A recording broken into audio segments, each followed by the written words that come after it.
আসসালামু আলাইকুম। একজন আসলে আমাকে জিজ্ঞেস করছিল বাংলাদেশে বিভিন্ন জায়গায় ওই যে পাইলস, অর্শ, গেজ এগুলা নিয়ে অ্যাডভার্টাইজ হয়, এগুলা ভালো হয় বা এরকম কিছু। তো এটা নিয়ে কিছু বলতে চাই সবাইকে। সেটা হচ্ছে আসলে এগুলা কি সত্য কিনা।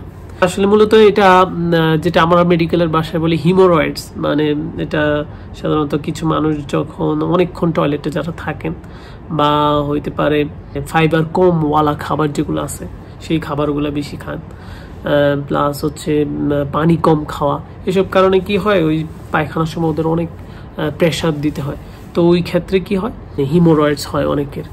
তো এই হিমোরয়েডস আবার অনেক ধরন আছে এবং এগুলার বিভিন্ন টাইপ আছে, সেই অনুযায়ী এগুলার ম্যানেজ করতে হয় হসপিটাল।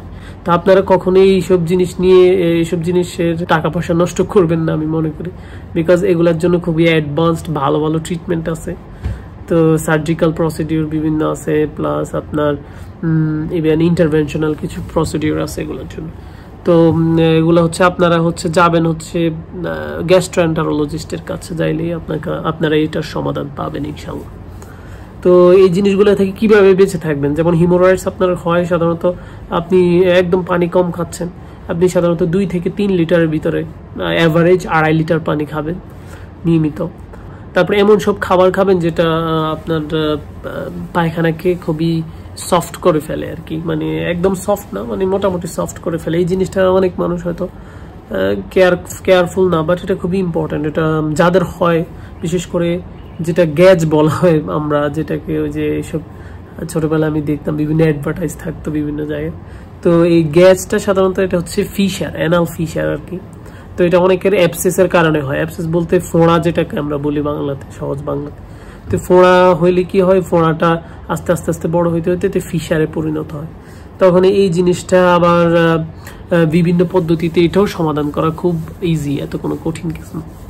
তো এটার জন্য আপনারা আসলে এইসব ইয়াতে না পড়ে, এবং আমি আসলে ওনাদেরকে কি বলবো, ওনারা হয়তো কিছু টাকা কামানোর জন্য এগুলো করেন, কিন্তু এটা আসলে মানুষের হেলথ। এটা অনেক সময় আমি দেখা যায় যে অনেকে বলেন যে রক্ত পড়া, পায়খানার রাস্তা দিয়ে যখন রক্ত পড়ে এটারও অ্যাডভার্টাইজমেন্ট করেন, যেটা খুবই ডেঞ্জারাস একটা জিনিস। আপনার অ্যানাল ক্যানেলের মধ্য দিয়ে যখনই কোনো রক্ত প্রবাহিত হবে তখন এটা প্রথমেই সাসপেক্ট করতে হবে যে আপনার হয়তো কোনো ক্যান্সার হইতে পারে। এটা কেন আমরা সাসপেক্ট করতেছি, আপনার যে হয়ে গেছে তা না, এটা মানে খুবই কম সম্ভাবনা, কিন্তু আপনার এটা টেস্ট করতে হবে আপনাকে তখন যে আপনার কোনো ক্যান্সারাস কোনো গ্রোথ আছে কিনা ভিতরে।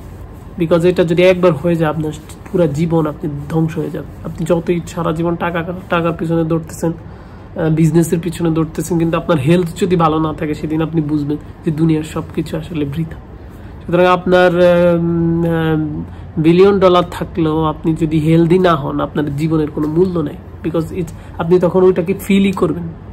এটা সবাই জানি আমরা, বিকজ সবাই অসুস্থ হই, আল্লাহ আমাদেরকে সুস্থ করেন। সুতরাং সুস্থতার মালিক আল্লাহ। কিন্তু এই জিনিসগুলো থেকে আপনারা অবশ্যই সাবধান থাকবেন। যদি কারো পায়খানা রাস্তা দিয়ে কখনো রক্ত যায়, এই ক্ষেত্রে এইসব অ্যাডভার্টাইজ বা এরকম কবিরাজের কাছে না যেয়ে অবশ্যই আপনাকে টেস্ট করতে হবে প্রথমে। কোলোনোস্কোপি আপনি করতে পারেন। আপনার কোলোনোস্কোপি করার পর আপনি কিন্তু সেখানে বোঝা যাবে আপনার কোনো অ্যাবনর্মাল গ্রোথ আছে কিনা। তারপর আপনি পুরোপুরি যে পদ্ধতিতে আপনি ট্রিটমেন্ট করলে সবচেয়ে ভালো হয় সেই পদ্ধতি আপনাকে ডাক্তার দেখাই দিবে। এই জিনিসটা কেন ইম্পর্টেন্ট, মেডিকেল ডক্টররা অনেক পড়াশোনা করে তারপরে তারা কিন্তু একটা সেক্টরে আসে, তারপরে তারা কিন্তু এই জিনিসগুলা বুঝে জানে, বিষয়টা বুঝছেন।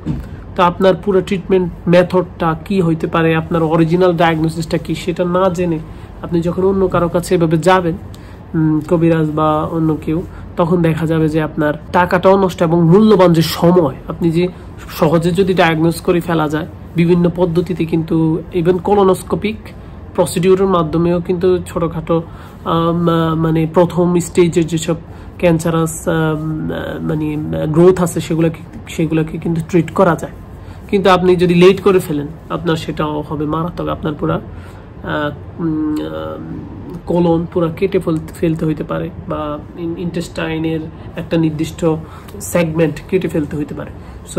সো এটা কোনো মানে ফাইজলামের বিষয় না। আপনাকে অবশ্যই এইসব কবিরাজ বা যারা এগুলা বলেন এগুলা থেকে দূরে থাকতে হবে, এবং আপনি এই ব্যাপারে নিজেকে অনেক সাবধান রাখবেন ইনশাআল্লাহ। আসসালামু আলাইকুম।